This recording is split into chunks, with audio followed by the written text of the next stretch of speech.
ઉત્તર ગુજરાતમાં યોજાનાર રબારી સમાજના ઐતિહાસિક મહાસંમેલનને લઈને તૈયારીઓ તેજ બની છે. બનાસકાંઠાના ડીસા ખાતે યોજાનાર મહાસંમેલન પૂર્વ રબારી સમાજના ધાંધાર પાટણવાડા પરગણાની એક મહત્વપૂર્ણ બેઠક યોજાઈ હતી. આ બેઠકમાં સમાજના વડીલો, આગેવાનો અને યુવાનોને સંમેલનમાં રબારી પહેરવેશમાં પધારવા માટે ખાસ હાકલ કરવામાં આવી હતી.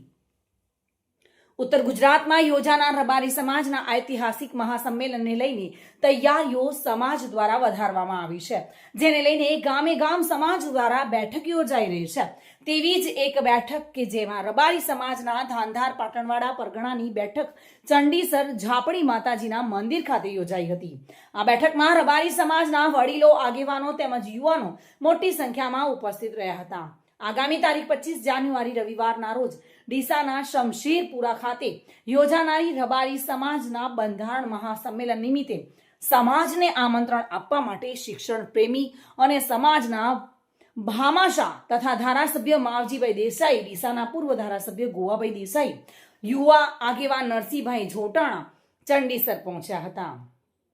બેઠક દરમિયાન રબારી સમાજના આગેવાનો અને યુવાનો દ્વારા પરિવાર સાથે મહાસંમેલનમાં ઉપસ્થિત રહેવાનો હુંકાર વ્યક્ત કરવામાં આવ્યો હતો.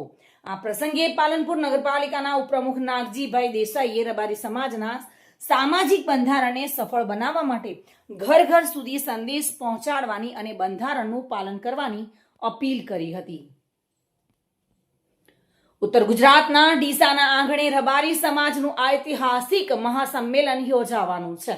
આ મહાસંમેલનમાં રબારી સમાજના ભાઈઓ અને બહેનો રબારી પહેરવેશમાં પધારે તેવી ખાસ અપીલ કરવામાં આવી છે.